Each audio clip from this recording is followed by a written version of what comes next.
Okay, item 12, finance report. Is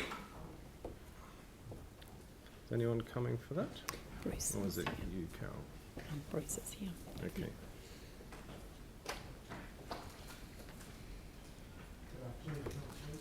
This is the final quarterly report for the 18-19 year in terms of financial performance.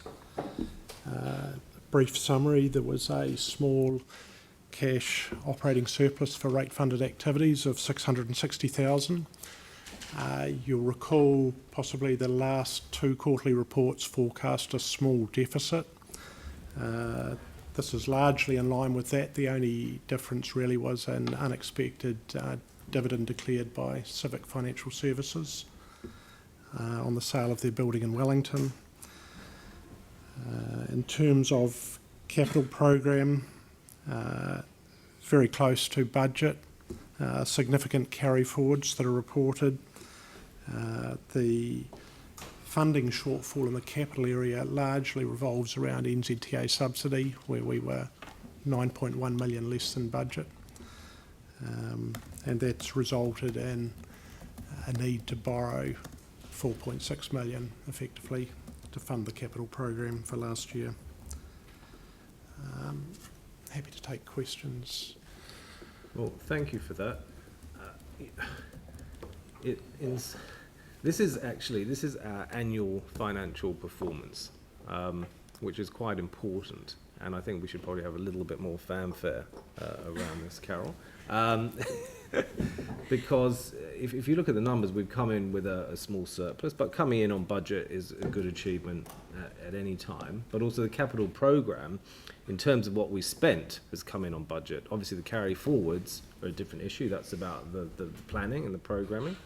But the fact that we've essentially come in on budget on both the operational and capital program is pretty good work. So well done to everyone there. Yes, I mean, they're both $500 million projects in general, and coming within 0.1%. Yeah. So I think there should be ways of making that more explicit as headline numbers. The one question I have in terms of the NZTA piece, so when you say the 9 million, is that 9 million of NZTA funding we were expecting but didn't eventuate?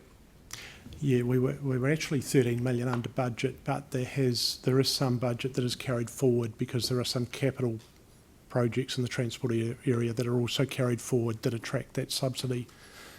But when you say under budget, so I guess the question I'm trying to ask is, are we losing NZTA funding, or is it just the amount we spend didn't require the NZTA budget? So that 9 million, is that 9 million that NZTA had said, no, we're not funding this? Or is it 9 million that we didn't need to access? I don't know if Richard can add any detail to that. My understanding is it's a 9 million shortfall on what we would have expected due to TFAR and... Okay, yeah, that's what I wanted to know. So because of the lower NZTA funding, we've had to borrow just a little bit more effectively to make up for that. Okay, that's cool. Okay, well, thanks for that. Obviously, there's a lot of information about detailed activities in the report, but I'll throw the whole report open for questions. You want to go first? No, actually, Jimmy will go first this time. Go, Jimmy. Yeah. Only figure. I'm confused regarding to figure. And page 84, the operating expenditure. Last the chart in here, budget 601.9, actually 579.3.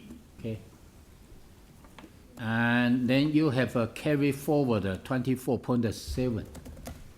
I just want to know the carry forward is this figure or is 22.6 million? Which one? The carry forward figure. The actual spend was carry forward. How much? The carry forward. 24. The expenditure carry forward is 24.7 million. If that's true. Okay. My question is, your budget is 601.9. Your actual spend is 57.9, but your surplus is only the 22.6. where this $2.1 million come from? The $2.1 million is the actual plus the carry forwards, the difference between those and the budget. Look at page 86. So in fact, we Page 86, Jimmy, there's a table there. Yeah. It's because the carry forwards have to be included in that number. So if you have a look at the table, you'll see where all the various numbers are situated. Yeah, because you the budget minus actual, you only the $22.6 million, but you can carry forward to 24.7. I'm confused. The carry forwards are quite high, and there's a couple of key drivers there. One is the Lancaster Park demolition, and the other one is the Heathcote dredging, where there are significant sums carried forward for specific projects. Okay, that's from the previous year carry forward, or from this year carry forward to next year. Yes, and I think Heathcote dredging may even go to the following year. Okay, thank you. Jimmy, page 86 and 87 has the detail on the carry forwards. Okay, thank you. That's okay, confused. Dion? Actually, no, I've just answered my own question, sorry. Good stuff. Yanni? Thank you. Several questions. One is, probably Vicky will raise a question, but we've had a higher rates income due to higher rating growth, and we seem to have that problem It's not a problem. not a problem. We seem to have that happen It's a solution. a lot of years. So I'm just wondering, are we changing any way in which we're budgeting in terms of that, or are we still going to be quite conservative so that we get the sort of benefit at the end? We are trying to improve the information we get, and usually the issue is higher rating growth right at the end of the previous year that we're unaware of when we set the rates. We are working with QV and looking at our forecasting techniques, and you'll recall in the last annual plan we came to you with additional growth that could be incorporated to reduce this current year's rates increase. This current year we believe the strike was 1.5 million higher than what we'd budgeted, so again it's positive but a lot less than the 5.3 million, so it is improving. And obviously we've got the revaluations happening of property, but that won't have any effect on rating growth. No, once the rates are struck, they're struck for the year. The order on council no longer applies, so basically the rates income is determined for this year now. The revaluation will redistribute the rates. That's right. For 2021. Right. So it might give us some geographic information about where the rating growth is coming from. No. Yes, it won't be so much. Sorry, you're talking about rating growth or the revaluation impact? It would, well, obviously if there was new places coming on or places that were going up in property value, that would have some impact to whether growth was occurring. But that's not really a question for Bruce. You can get that through consent information. Okay. The other question I had was just want some clarity around Lancaster Park and the carry forward, because it says carry forward of 5.7 million. So I'm just trying to understand, because there's been a little bit of confusion about how much we've set aside for demolition, how much has been expended, and how much is likely to be remaining. I can't answer those questions offhand. It is funded by VBase, so there is an offsetting revenue carry forward that aligns with the expenditure carry forward.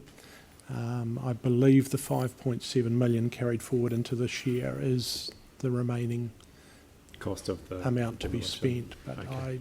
I'm not close enough to the project I think to we've answer. got a Lancaster Park report coming, maybe next meeting or the meeting after, so we can maybe get some clarity around that. And the final question was just in regards to the housing. So we've had higher income and had less money spent on maintenance. Do we kind of know why? Because it doesn't seem to make sense. I think that's a specific question for the housing. I mean, note that and note that as a question that you'd like an answer to. And I think it might be quite useful, given that there's a lot of public interest in housing at the moment, just to have a really clear financial picture that shows how much money is coming in from the rents and where that's being distributed in terms of the expenditure, so people can see quite clearly what the budget looks like for that. I don't know, is that something we could get a note on? Well, there's a housing committee, I presume they have that information. Mm. We do have those discussions at the housing We've got that subcommittee. done. Well, but the office of the chief executive can provide that for you. Dave, you got your finger up? Pen up?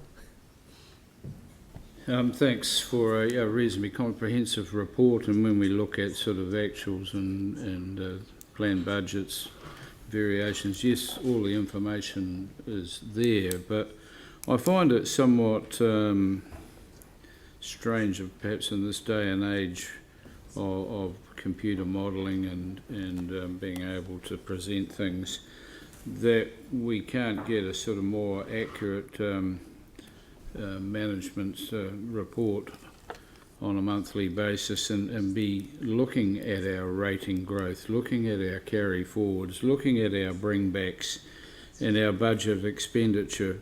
I mean, I can look at these things and you have to probably sort of dissect it a lot to figure out where things are going. And then at the end of the report, we've got 31 explanations of why things have varied from where they were budgeted. So I'm asking a question, I suppose, whether it is, and this perhaps falls with the Chief Financial Officer, the Chief Executive, whether we should be investing in some IT that gives us a more up-to-date assessment of where council is going. Last night I attended the mayoral forum and there was a little bit of debate about whether we should be more like a board or not. But certainly, you know, as councillors, we through statute are exempt from a lot of liability if things are going wrong.